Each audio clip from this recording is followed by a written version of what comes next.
We've got troops heading to the border here in California. Chelsea Handler reveals her motives in life, and apparently raiding people's offices for no reason doesn't really put the public on your side. Shocker! All of that today on the Rebel Buzz. Anyone here have an obstinate child, maybe a teenager, likely a teenager, who you've asked to, I don't know, go clean their room, and then you hear them stomp up the stairs to their room and they slam their door and start banging stuff around, probably throwing stuff in a closet or chest or something, in angry defiance of your demand?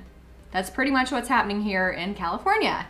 Jerry Brown begrudgingly agreed to send 400 National Guard troops to California's border to offer reinforcements to border security and ICE agents, 400 compared to the 4,000 overall recommended by Secretary of Defense James Mattis. In a letter to Homeland Security Secretary Kirstjen Nielsen and General Mattis, Jerry Brown, or as we like to call him here in California, Governor Moonbeam, said that he will accept federal funding, shocker, of course you'll soak up federal resources happily, in exchange for deploying a small faction of troops to the state's border. But his petulance is not only exhibited quantitatively. He announced that they will not be serving the purpose that I guess he perceives the President and General Mattis intended. He went on to say, "Let's be crystal clear on the scope of this mission. This will not be a mission to build a new wall. It will not be a mission to round up women and children or detain people escaping violence and seeking a better life. And the California National Guard will not be enforcing federal laws." Just to clarify, I don't really think that President Trump, General Mattis, or Secretary Nielsen expected these men to put on hard hats and start throwing up bricks for the wall. That's just Jerry Brown being Jerry Brown. And in Hollywood news, or non-news, Chelsea Handler revealed that the hashtag #MeToo movement was a complete referendum on Trump. I say that's non-news because if you don't eat sand for all your meals because your head is deep in it, you know that nearly every act of outrage or defiance is a reaction to Donald Trump.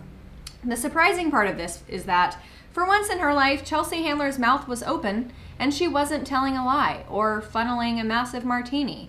But it's not just the Me Too movement. It's Antifa, it is the Women's March, it's the March for Our Lives, it's the student walkouts, it's the nearly weekly outbursts over something outrage-worthy to the left. In a forum called Get With The Times at Syracuse University, Chelsea Handler used her platform to talk about the sweeping sexual assault allegations in Hollywood.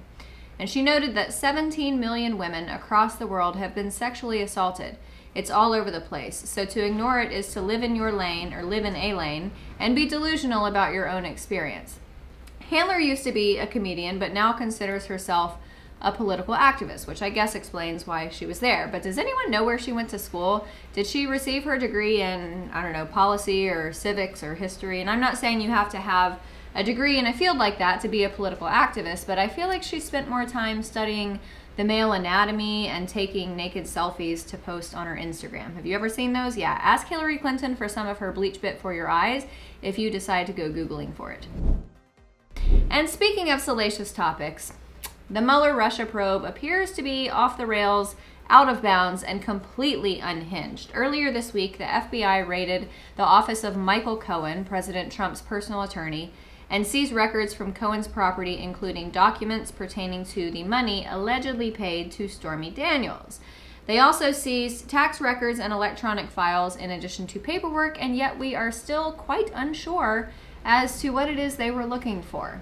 This raid and subsequent seizing of property has not fared well for the optics of the investigation. Prior to this latest over-the-top stunt, Robert Mueller was pretty much held in high regard by a majority of the public. And upon his appointment as special counsel, many on both the left and the right sang his praises as a fair, nonpartisan investigator. Last week, 52% of those polled believe that Mueller's investigation is an honest attempt to determine criminal wrongdoing. But since the raid of Michael Cohen's office, a Rasmussen poll found that it is down 6 points, dropping it below the half mark to 46%. And further, the number of people who now agree with President Trump that the probe is a witch hunt has jumped 8 points to 40%. In the overall polling, opinion shifted out of Mueller's favor by a whopping 14 points. Robert Mueller was originally appointed to investigate alleged ties between the Trump campaign and Russia, but with this latest raid to seize Cohen's documents, many perceive that the investigation has not only left the vicinity of the original probe, it has left the zip code. Thanks so much for watching, everybody. Have a great weekend. I'm Amanda Head for The Rebel.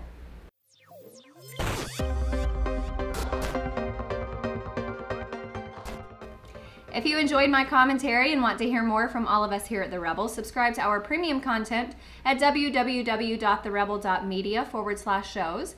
And make sure you're following us on Facebook and Twitter for all of the latest news, and download our new app for The Rebel Media on the App Store.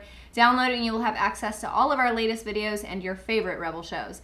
Thanks so much for watching. I'm Amanda Head for The Rebel.